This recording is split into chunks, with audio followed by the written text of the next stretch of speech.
Sir আসসালামু আলাইকুম। ওয়ালাইকুম আসসালাম। স্যার আসসালামু আলাইকুম।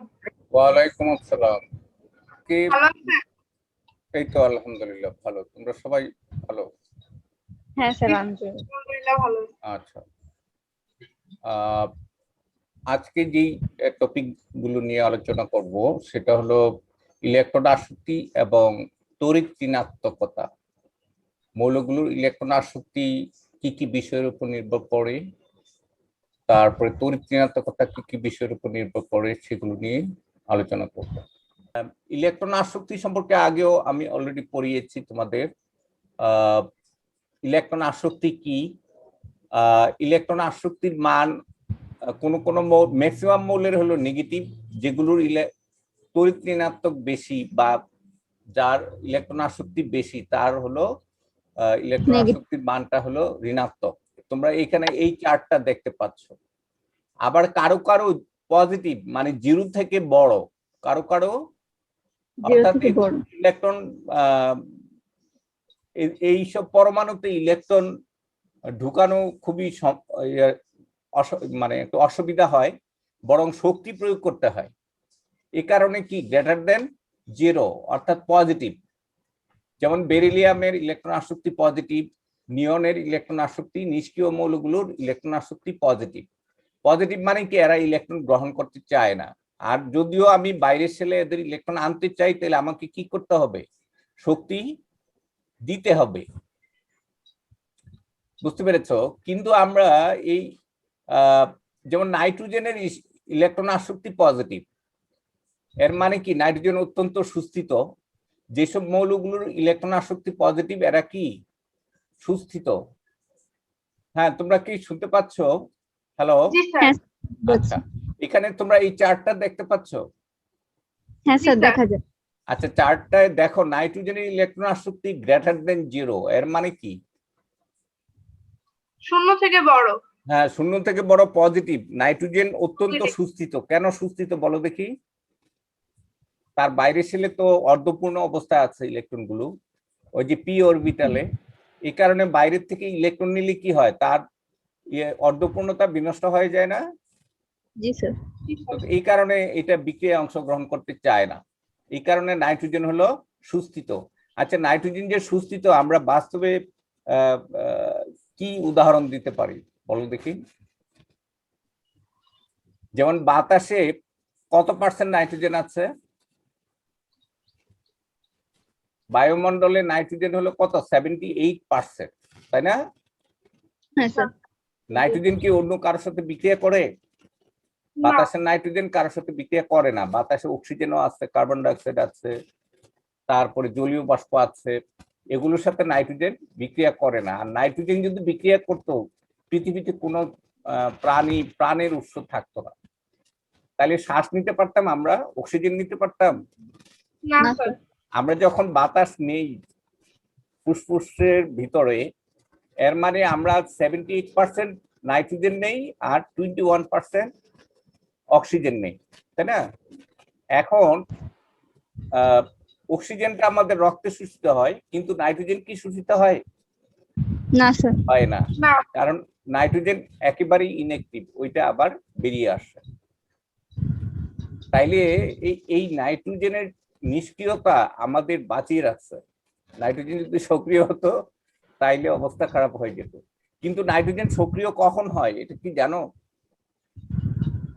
না স্যার। যখন বজ্রপাত হয় না, বাতাসের নাইট্রোজেন আর অক্সিজেন বিক্রিয়া করে নাইট্রিক অক্সাইড হয়। ওই নাইট্রিক অক্সাইড আরো অক্সিজেনের সাথে বিক্রিয়া করে ঠান্ডা হয়ে তোমার আরো নাইট্রোজেন ডাইঅক্সাইড হয়। ওই নাইট্রোজেন ডাইঅক্সাইড বৃষ্টির পানির সাথে বিক্রিয়া করে নাইট্রিক অ্যাসিড হয় এবং সেটা মাটিতে পড়ে। তখন ওই হ্যাঁ, তাইলে অ্যাসিড বৃষ্টি বলে ওইটাকে। আবার অ্যাসিড বৃষ্টির সুফলও আছে কুফলও আছে। অ্যাসিড বৃষ্টির ফলে মাটিতে নাইট্রিক অ্যাসিড পড়ে, সেইটা নাইট্রেট লবণে কনভার্ট হয়। দেখবা যে অনেক দিন পরে হঠাৎ বৃষ্টি হলে গাছগুলো একেবারে সতেজ হয়ে ওঠে, মানে সার পড়ে, আকাশ থেকে নাইট্রোজেন সার পড়ে। বুঝতে পেরেছো? এটা তো জলাশয় যারা থাকে মানে যে প্রাণীগুলো তাদের জন্য তো ক্ষতিকর। হ্যাঁ, কিন্তু ক্ষতি হয় কিভাবে? যেমন লোহার জিনিসপত্রের উপর পড়লে ভাস্কর্যের উপর পড়লে, তারপরে খুব নরম গাছের পাতার মধ্যে পড়লে ওগুলো জলসে যায় অ্যাসিডের কারণে। বুঝতে পেরেছো? তবে একটা মাত্রা আছে যে পৃথিবীর সব জায়গায় একরকম অ্যাসিড বৃষ্টি হয় না। আমাদের এই অঞ্চলে যে অ্যাসিড বৃষ্টি হয় এটা খুবই খুব একটা বেশি তীব্র না, এই কারণে আমাদের তেমন একটা ক্ষতি হয় না। কিন্তু যেমন ধরো কালবৈশাখী যখন হয় তখন অনেকদিন পরে যখন বৃষ্টি হয় তখন প্রচুর পরিমাণে বেশি বজ্রপাত যদি হয় তখন প্রচুর পরিমাণে নাইট্রিক অ্যাসিড তৈরি হয় এবং তখন দেখা যায় যে গাছপালা জলসে যায় অথবা লোহার জিনিসপত্র ক্ষয় হয়ে যায়, ঘরের চাল নষ্ট হয়ে যায়। এই স্যার যেই এলাকাগুলোতে স্যার কলকারখানা বেশি, যেরকম সাইবেরিয়া বা হ্যাঁ, রাশিয়া, ওই এরকম এলাকায় অ্যাসিড বৃষ্টি হওয়ার সম্ভাবনা সবচেয়ে বেশি। বেশি। শুধু নাইট্রোজেনই না, এখানে সালফার ডাইঅক্সাইডও আছে। Nitrogen, sulphur dioxide, carbon dioxide সবগুলোই পানিতে কি হয়, শোষিত হয়, হয়ে অ্যাসিড তৈরি করে এবং ওইটার একটা মাত্রা আছে। বুঝতে পেরেছো? হঠাৎ বৃষ্টি হলে বা বেশি বজ্রপাত হলে তাইলে এটা হয়, আর যদি বজ্রপাত ছাড়া হয় তাইলে এটা হবে না।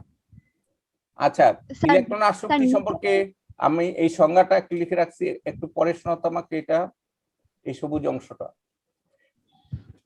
কোন মৌলের এক মৌল গ্যাসীয় বিচ্ছিন্ন পরমাণু সমূহ তাদের বহিঃস্তরে ইলেকট্রন গ্রহণ করে এক মৌল ঋণাত্মক আয়নে পরিণত হওয়ার সময় যত কিলো জুল শক্তি নির্গত হয় তাকে ওই মৌলের ইলেকট্রন আসক্তি বলে। হ্যাঁ, আচ্ছা, যেমন দেখো ক্লোরিনের ইলেকট্রন আসক্তি হলো 349 কিলো জুল পার মোল, অর্থাৎ এক মোল ক্লোরিনকে, ক্লোরিন পরমাণুকে আমি যদি এক মোল ইলেকট্রন বহিঃশক্তি স্তরে নেই তাইলে এটা ক্লোরাইড আয়ন হয় এবং এত কিলো জুল শক্তি নির্গত হয়, তাই না? এইখানে এই সংজ্ঞাটা দেয়া আছে। আচ্ছা, তো পরের স্লাইডটা দেখো।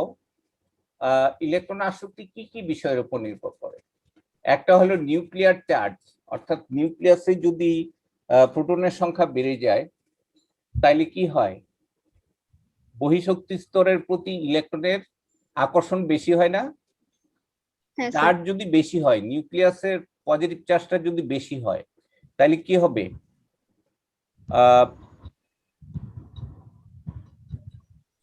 যেমন দেখো একটা পরমাণুর, যেমন দেখো ক্লোরিনের নিউক্লিয়াসে কয়টা পজিটিভ চার্জ আছে? 17টা, তাই না? আর ফ্লুরিনের নিউক্লিয়াসে কয়টা পজিটিভ চার্জ আছে? 9টা। তাইলে এখন দেখো ফ্লুরিনের ইলেকট্রন গুলো বেশি জুড়ে টানবে না ক্লোরিনের ইলেকট্রন, এই বহিঃশক্তি স্তরের ইলেকট্রনের প্রতি কার বেশি আকর্ষণ হবে, ফ্লুরিনের না ক্লোরিনের? ফ্লোরিন। কিন্তু ক্লোরিনের পরমাণুর আকারটা একটু বড়, কিন্তু একটু দূরত্ব বেশি হলো। আমি এখানে একটা জিনিস দেখাই, এটা যদি আমার নিউক্লিয়াস হয়,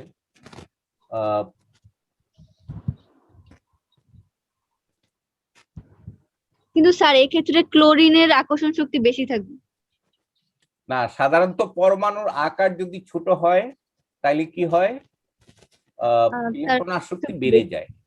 কারণ হলো নিউক্লিয়াস থেকে, পজিটিভ নিউক্লিয়াস থেকে, এটা হলো পজিটিভ নিউক্লিয়াস আর এগুলি হলো শক্তি স্তর, এইগুলো। এখন দেখো বাহির থেকে একটা ইলেকট্রন, অসীম দূরত্ব থেকে একটা ইলেকট্রন, 1 মোল ইলেকট্রন আসবে। এই অসীম দূরত্ব থেকে 1 মোল ইলেকট্রন কি করবে, তার বহিঃশক্তি স্তরে আসবে। এখন বহিঃশক্তি স্তরেও ইলেকট্রন আছে, আগে থেকে কি আছে, ইলেকট্রন আছে, তাই না? এখন এই নিউক্লিয়াস কি করছে, এইটাকে, এর মধ্যে একটা আকর্ষণ আছে, তাই না? আবার নিউক্লিয়াস এই বাইরের ইলেকট্রনটা টানবে এখানে আসার জন্য। এখানে আসার জন্য কি করবে নিউক্লিয়াস, বাইরের ইলেকট্রনটাকেও টানবে। এখন দেখো আমরা এই গ্রাফটা একটু দেখি। গ্রাফে দেখো তোমার ফ্লুরিনের ইলেকট্রন আসক্তি হলো কত এর চেয়ে ক্লোরিনের ইলেকট্রন আসক্তি বেশি। আমরা যদি এখানে জিরো ধরলাম কিসে, এখানে এই নিষ্ক্রিয় মৌলগুলোর ক্ষেত্রে কি জিরো, নিষ্ক্রিয় মৌলগুলোর ক্ষেত্রে এই যে জিরো হলো এখানে। তো তাহলে লক্ষ্য করো ফ্লুরিনের চেয়ে ক্লোরিনের ইলেকট্রন আসক্তি বেশি।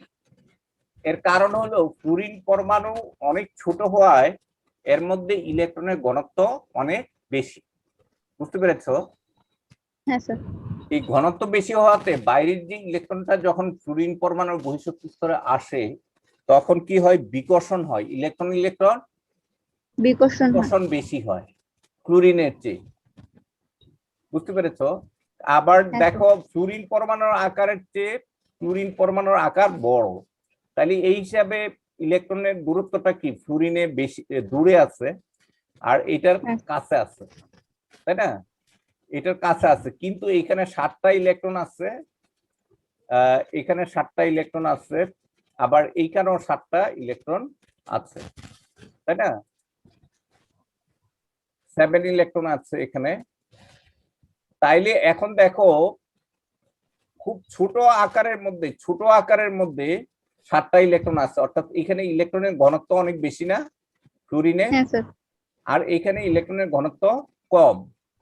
তাইলে বাহির থেকে যে ইলেকট্রনটা আসবে ফ্লুরিনের ক্ষেত্রে বেশি ইলেকট্রন বিকর্ষণটা অনেক বেশি হবে, আকর্ষণের তুলনায় কি হবে, বিকর্ষণ বেশি হবে।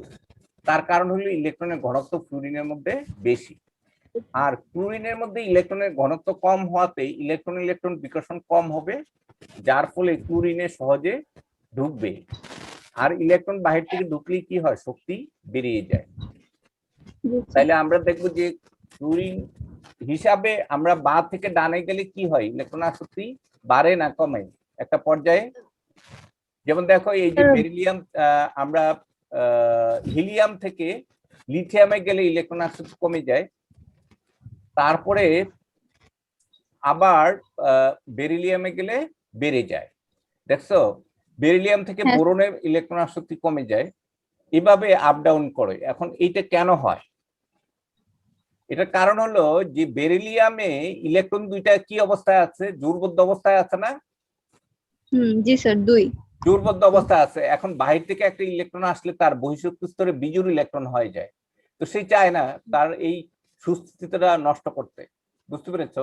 এই জন্য ঢুকতে দেয় না। কিন্তু বোরনের বাইরের সেলে কি আছে, এই বোরনের বাইরের সেলে 3টা ইলেকট্রন আছে জোড়বদ্ধ অবস্থায়, তারপরে একটা ইলেকট্রন আছে পিতে কি অবস্থায়, বিজোড় অবস্থায়।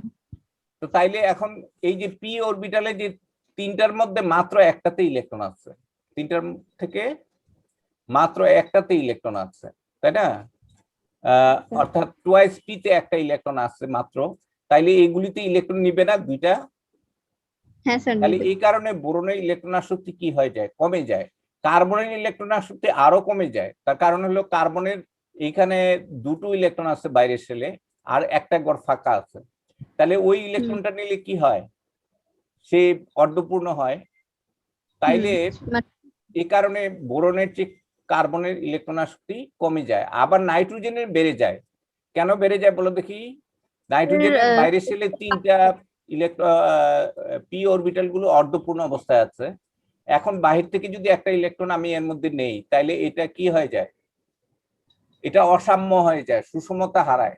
এই কারণে নাইট্রোজেন বাহির থেকে ইলেকট্রন নিতে হলে তার অনেক বেশি শক্তির প্রয়োজন হয়।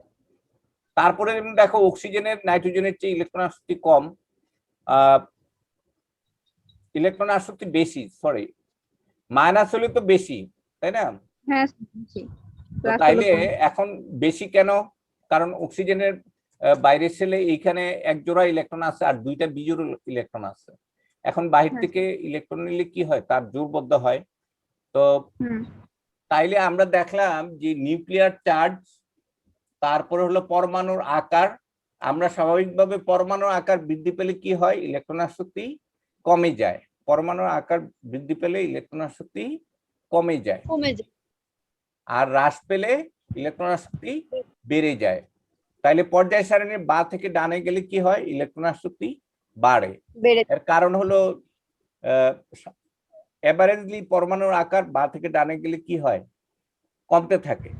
পরমাণু হ্যাঁ, আকার কমতে থাকলে নিউক্লিয়াস থেকে ইলেকট্রনের দূরত্ব কমে, যার ফলে হ্যাঁ, ইলেকট্রন আসক্তি বেড়ে যায়। বাড়ছে। তারপরে হলো বহিস্তরের ইলেকট্রন বিন্যাস, তারপরে ইলেকট্রনের তলমাত্রিক ঘনত্ব। যেমন ফ্লুরিনের বেলায় তলমাত্রিক ঘনত্ব অনেক বেশি, ক্লোরিনের হ্যাঁ, তলমাত্রিক ঘনত্ব কম, মানে বাইরে সেলে 7টা ইলেকট্রন, এইটারও আছে এইটারও আছে, তাই না? তো ইলেকট্রনের তলমাত্রিক ঘনত্ব মানে কি জানো? এই যে তার যে ক্ষেত্রফল, এই পরিধির ক্ষেত্রফলটা, এইটা হলো এ, এটা হলো এ, এই, মানে ক্ষেত্রফলটা, আর চার্জটা হলো কিউ, এখানে ইলেকট্রনের চার্জ। তাইলে এই তলমাত্রিক ঘনত্ব হলো কিউ বাই এ। তাহলে যার যার আয়তন বড় তার তলমাত্রিক ঘনত্ব কম, বুঝতে পেরেছো?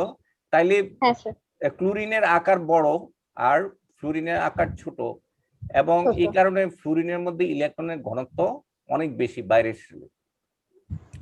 তো এই কারণে ইলেকট্রনের ঘনত্ব বাড়লে কি অসুবিধাটা হয়, ইলেকট্রন ঢোকার সময় তো ইলেকট্রন বিকর্ষণ হয়, আকর্ষণের জায়গায় কি হয়, বিকর্ষণ। বিকর্ষণ হয়। এখন বিকর্ষণের মাত্রা যদি বেড়ে যায় তাহলে কি হয়, ইলেকট্রন আসক্তি কমে যায়, তাই না? তাইলে আমরা দেখব যে এই মাইনাসের রাশি হলে, যেমন আমরা আগের স্লাইডটা একটু দেখি, এখানে দেখো, এইখানে এখন দেখো ফ্লুরিনের ইলেকট্রন আসক্তি হলো 328, আর ক্লোরিনের কত, 349 50। বা 350 আমরা ধরি, 330 আর 350। তো এখন দেখা যাচ্ছে এটা কেন, কারণটা হচ্ছে এখানে ইলেকট্রনের ঘনত্ব বেশি ছিল আর এখানে ইলেকট্রনের ঘনত্ব কম ছিল। কম ছিল।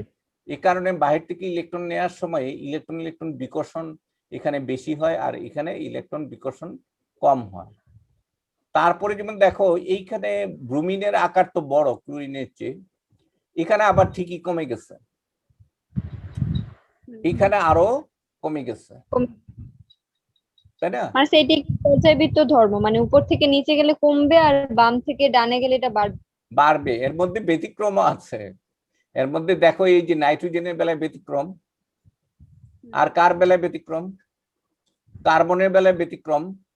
যেমন বোরনের 27, কিন্তু কার্বনের আরো কমে যাওয়ার কথা ছিল না, হ্যাঁ, হ্যাঁ, বেড়ে গেছে। 27-এর নিচে হওয়ার কথা ছিল কিন্তু বেড়ে গেছে। এটার কারণটা কি বলো দেখি? কারণ কার্বন পরমাণুতে কি আছে, স্যার কার্বন পরমাণুর যে পি অরবিটালের যে গঠনটা, পি অরবিটালে কয়টা আছে, দুইটাই ফাঁক। 4টা ইলেকট্রন আছে না? হ্যাঁ স্যার, দুইটা জোড়া, সরি দুইটা একটা জোড়া জোড়া আর দুইটা। দুইটা বিজোড়, তাইলে বাহির থেকে ইলেকট্রন নিলে তো আরো মজা, তার কিছুটা ইয়ে হবে। হ্যাঁ, এখানে ভালো একটা হবে। ইলেকট্রন আছে, ও কার্বনের বাইরে সেলে পি অরবিটালে কয়টা ইলেকট্রন আছে, s2, দুইটা, তাই না? স্যার কার্বনের যোজন 6 না? কার্বনের বাইরে সেলে কি 2s2 আর হলো 2p2। হ্যাঁ স্যার। তো 2p2 হলে এখানে তো আরো দুইটা ইলেকট্রন নিতে পারবে সহজে, পি অর্ধপূর্ণ হওয়ার জন্য, তাই না? হ্যাঁ, হ্যাঁ, তো এই কারণে বেশি। তার ইলেকট্রন আসক্তি বেড়ে গেছে। কিন্তু বোরনের বেলায় পি এর মধ্যে আছে একটা ইলেকট্রন, বুঝতে পেরেছো? তো জি স্যার। এই কারণে ইলেকট্রন আসক্তি কম। আর বেরিলিয়ামের বেলায় কেন পজিটিভ, কারণ এখানে ইলেকট্রন দুইটা 2s2 মাত্র, এখানে কি 2s2, জন্য 2s2 ঘনত্ব মানে বেশি। কি s অরবিটালে ইলেকট্রন দুইটা জোড়বদ্ধ অবস্থায় আছে। এখন বাহির থেকে ইলেকট্রন নিলে এই তার এটা নষ্ট হয়ে যাবে, এই কারণে সে ইলেকট্রন নেয় না। আচ্ছা, তো তোমরা একটু ইয়েটা দেখো, এই ফ্যাক্টর 3টা একটু এই পয়েন্টস গুলো একটু পড়ো তো এখান থেকে, 1 2 3টা পয়েন্ট। মৌলসমূহের ইলেকট্রন আসক্তি একটি পর্যায়বৃত্ত ধর্ম। পর্যায় সারণী নির্দিষ্ট পর্যায়ে বা থেকে ডানে মৌলের পারমাণবিক সংখ্যা বৃদ্ধির সাথে সাথে পরমাণুর বহিস্তরে একটি করে ইলেকট্রন ও নিউক্লিয়াসের একটি করে প্রোটন যুক্ত হয়। এতে পরমাণুর বহিঃস্তর ও নিউক্লিয়াসের মধ্যে আকর্ষণ ব- বদ্ধ এই বৃদ্ধি পায় হবে, এটা এটা ইয়াটা এখানে পড়ে নাই।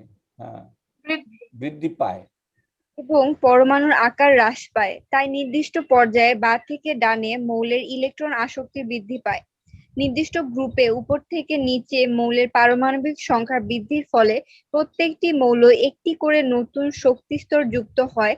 ফলে ক্রমান্বয়ে নিউক্লিয়াস হতে মৌলের যোজ্যতা স্তরে দূরত্ব বাড়তে থাকে এবং আগমনকারী ইলেকট্রনের প্রতি নিউক্লিয়াসের আকর্ষণ ক্রমশ হ্রাস পেতে থাকে। তাই নির্দিষ্ট গ্রুপে উপর থেকে নিচে মৌলের ইলেকট্রন আসক্তি হ্রাস পায়। কি বুঝতে পেরেছো এটা? স্যার। আচ্ছা, পরের স্লাইডে আমরা যাই।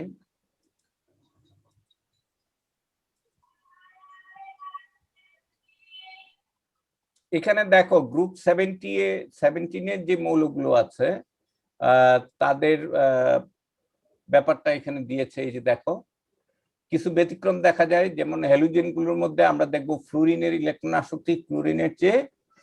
এই পয়েন্টটা একটু পড়ো তো। এটা এখানে এই ছবিগুলো একটু দেখো। যেমন দেখো ফ্লুরিনের হলো 328 কিলোজুল পার মোল, ক্লোরিনের হলো 349 কিলোজুল পার মোল। তারপরে আবার ব্রোমিনেরটা আবার কমে গেছে, আয়োডিনেরটা আরো কমে গেছে, তাই না? এখন ব্যতিক্রম হলো ফ্লুরিনের দেখো বাইরের 2 ইনার ইলেকট্রনস, বাইরে 2টা ইলেকট্রন আছে, আর বাইরে কি আছে, ভিতরের শেলে 2টো ইলেকট্রন, আর বাইরের শেলে আছে 7টা ইলেকট্রন। আর এইখানে দেখো ইনার কোর কয়টা আছে, ভিতরের শক্তি স্তর আরো 2টা আছে, তাই না? আর ইলেকট্রন আছে কয়টা, মোট 10টা। ভিতরে আছে মোট 10টা, আর এখানে ভিতরে আছে কয়টা ইলেকট্রন, 2টো ইলেকট্রন। তো আমি বলছিলাম যে এখানে ইলেকট্রনের ঘনত্ব অনেক বেশি, এখানে বহিঃশক্তি স্তরে ইলেকট্রনের ঘনত্ব কম। এই কারণে বাহির থেকে ইলেকট্রন আসার সময় কি হয়, ইলেকট্রন বিকর্ষণ হয়। ইলেকট্রন আসক্তি ইজ ইকুয়াল টু কি, এই সূত্রটা একটু দেখো। এটা ইলেকট্রন আসক্তিটা কি,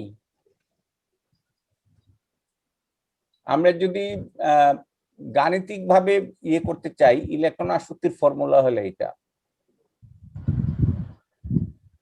যেমন দেখো ইলেকট্রন বিকর্ষণ, এখন বাহির থেকে যদি একটা ইলেকট্রন আসে এখানে, তাহলে কি হবে, এই ইলেকট্রন বিকর্ষণ হবে, তাই না? জি স্যার। ইলেকট্রন কি হবে, বিকর্ষণ হবে। আর ইলেকট্রন আর প্রোটনে কি হবে, আকর্ষণ হবে। আকর্ষণ হবে, তাই না? তাইলে এখন এই দুইটার সম্মিলিত ফলটাই হলো ইলেকট্রন আসক্তি। এখন যদি বিকর্ষণের মান আকর্ষণের চেয়ে বেশি হয়, বা বিকর্ষণের মান, যেমন দেখো ক্লোরিনের ক্ষেত্রে বিকর্ষণটা কম হবে, ফ্লুরিনের ক্ষেত্রে বিকর্ষণের মান বেশি হবে, যার ফলে ফ্লুরিনের ক্ষেত্রে বেশি হবে বিকর্ষণ, আর ক্লোরিনের ক্ষেত্রে বিকর্ষণটা কম হবে।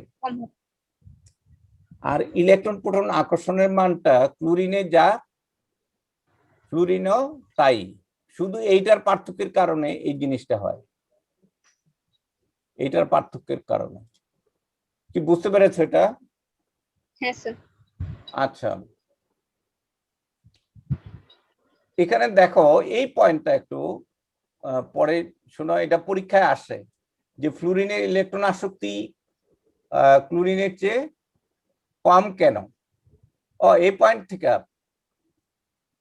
থেকে একটু পড়ো, এখান থেকে একটু জোরে সাউন্ড করে।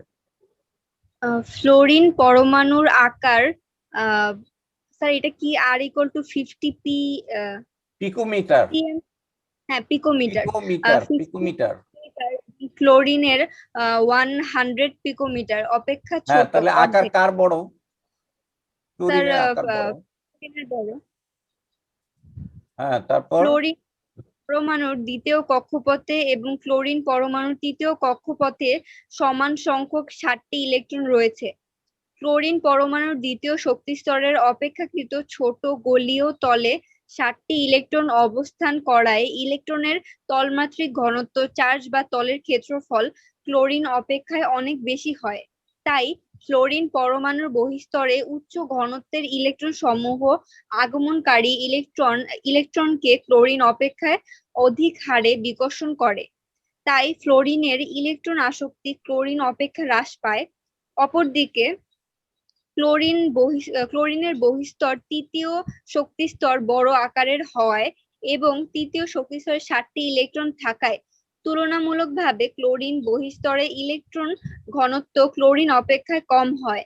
ফলে ক্লোরিনের বহিঃস্তরে ইলেকট্রন প্রবেশের ক্ষেত্রে ক্লোরিন অপেক্ষায় ইলেকট্রন বিকর্ষণ কম পরিমাণে হয় এবং বিমুক্ত শক্তির পরিমাণ কিছুটা বেশি হয়। তাই ফ্লোরিন অপেক্ষায় ক্লোরিনের ইলেকট্রন আসক্তির মান বেশি হয়। হ্যাঁ, এখানে দুইটা প্রশ্ন আসতে পারে, দুই ভাবে প্রশ্ন হতে পারে যে ফ্লোরিনের ইলেকট্রন আসক্তি ক্লোরিনের চেয়ে কম কেন, অথবা ক্লোরিনের ইলেকট্রন আসক্তি ফ্লোরিনের চেয়ে বেশি কেন, এইভাবে হতে পারে। এবং এই প্রশ্নটা আসে, বুঝতে পেরেছো? এখানে ছবি টবি দিয়ে আমি দিয়ে রাখছি, তোমরা শুধুমাত্র এই ছবিটা ব্যবহার করবে, এটা অথবা আর এই দুইটা তথ্য, তাই না? এই দুটো তথ্য আর এখানে আর ইলেকট্রন আসক্তি কি এই সূত্রটা ব্যবহার করতে পারো, তাই না? আচ্ছা, এরপরের স্লাইডে আমরা যাচ্ছি।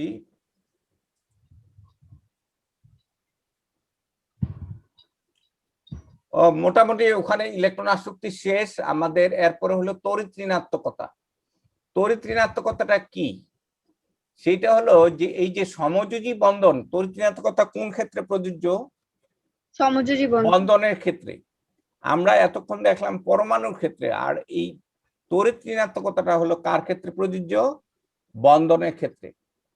এখন বন্ধন জোড় ইলেকট্রন মানে কি? দুটো ইলেকট্রন শেয়ার করে কি হয়? একটা বন্ধন তৈরি হয়। যেমন দেখো, হাইড্রোজেনের একটা ইলেকট্রন আর এই হাইড্রোজেন পরমাণুর একটা ইলেকট্রন শেয়ার হয়েছে, শেয়ার হয়ে কি হয়েছে? হাইড্রোজেন হাইড্রোজেন একটা বন্ধন তৈরি হয়েছে। আবার দেখো, হাইড্রোজেনের সাথে ক্লোরিনের একটা ইলেকট্রন শেয়ার হয়েছে, তাই না? এই যে শেয়ারিং হয়েছে এখানে, এই যে ইলেকট্রন শেয়ারিং হয়েছে এখানে, এই যে দেখো হাইড্রোজেন আর ক্লোরিনের মধ্যে ইলেকট্রন, তাইলে এই যে শেয়ারকৃত ইলেকট্রনটাকে আমরা বলি বন্ধন জোড় ইলেকট্রন। আচ্ছা, এই ছবিটাতে আমরা দেখছি যে এই বন্ধন জোড় ইলেকট্রন কার দিকে সরে যাচ্ছে? ক্লোরিনের দিকে বেশি সরে যাচ্ছে, হাইড্রোজেনের দিকে কম থেকে। অর্থাৎ এটা মাঝে আর নাই, এটা কি হয়েছে? ক্লোরিনের দিকে সরে গেছে। এই কারণে ক্লোরিনের ইলেকট্রনের ঘনত্ব বেড়ে যাবে না? জি স্যার। আর হাইড্রোজেনের ইলেকট্রনের ঘনত্ব কমে যাবে। তো হাইড্রোজেনের আগে মনে করো ইলেকট্রন দিয়ে দিলে হতো প্লাস, কিন্তু ইলেকট্রন সরিয়ে দিলে হয় ডেল্টা প্লাস। কি হয়? ক্ষুদ্র ধনাত্মক চার্জ। এটাতে কি বোঝায় বলো দেখি? ক্ষুদ্র ধনাত্মক চার্জ। আর এটা ক্ষুদ্র ঋণাত্মক চার্জ। হ্যাঁ, তাইলে এই ক্ষুদ্র ধনাত্মক এবং ঋণাত্মক চার্জ যুক্ত অণুটাকে আমরা বলি পোলার অণু। কি বলি? পোলার। আর এই বন্ধনটাকে আমরা বলি পোলার সমযোজী বন্ধন। পোলার সমযোজী বন্ধন। তাহলে পোলার সমযোজী বন্ধনে বন্ধন জোড় ইলেকট্রনটা নিজের দিকে যে আকর্ষণ করার যে ক্ষমতা, সেটাকে আমরা বলি তড়িৎ ঋণাত্মকতা। একটু পরে শোনাও তো এখানে একজন। আর এই ছবিগুলো কি বুঝতে পেরেছ? তড়িৎ ঋণাত্মকতা কি এটার ক্ষেত্রে প্রযোজ্য? এখানে সেটা তো অপোলার, তাহলে তো হবে না। হ্যাঁ, অর্থাৎ এখানে দুটো পরমাণু তো একই, অতএব এখানে দুটোর তড়িৎ ঋণাত্মকতা সমান। দুটোর তড়িৎ ঋণাত্মকতা সমান। এইটার তড়িৎ ঋণাত্মকতা কত? পাউলিং স্কেলে করা হয়েছে। এটা হলো 2.5, এটাও 2.5। আর তোমার এখানে হাইড্রোজেনের হলো 2.5 আর ক্লোরিনের হলো 3 তড়িৎ ঋণাত্মকতা।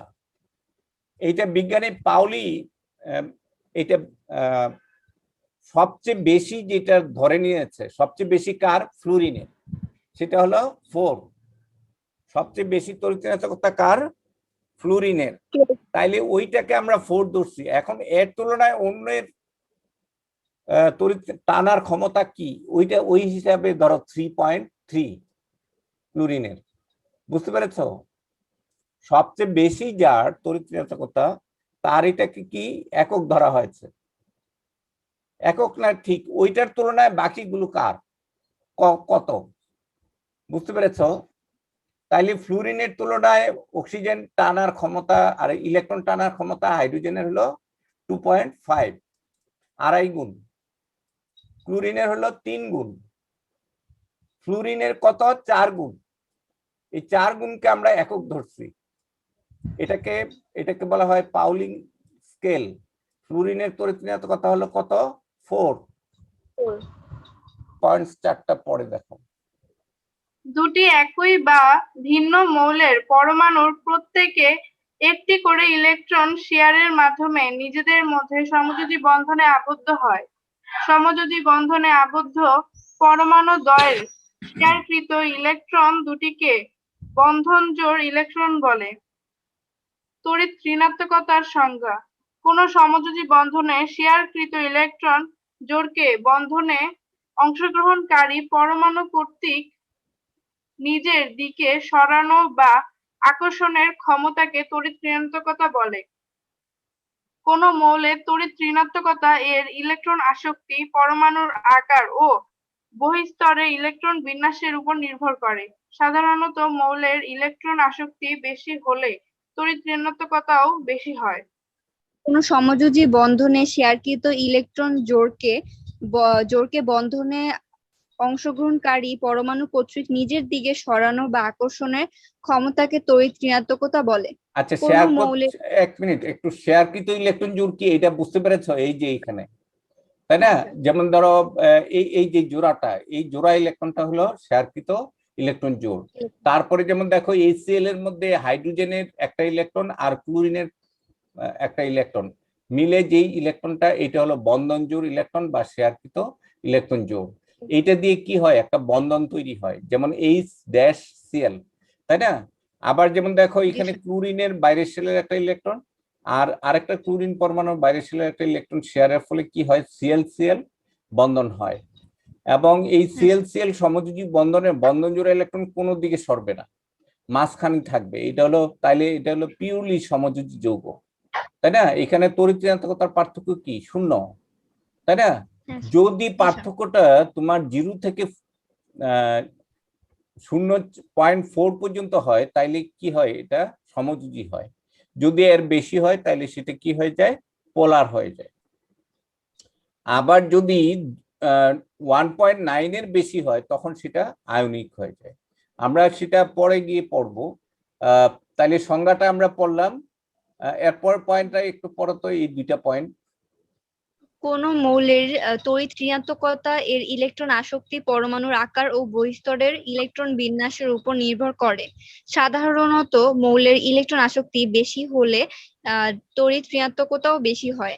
সমযোজী বন্ধনে যুক্ত পরমাণু দ্বয়ের মধ্যে তড়িৎ ঋণাত্মকতার পার্থক্য খুব সামান্য 0 থেকে 0.4 হলে বন্ধন জোড় ইলেকট্রন দুটি বন্ধনের অংশগ্রহণকারী পরমাণু দুটির নিউক্লিয়াসের মাঝামাঝি স্থানে অবস্থান করে, ফলে অপোলার সমযোজী বন্ধন তৈরি হয়। আচ্ছা, এরপরে একটা পয়েন্ট একটু দেখি আমরা।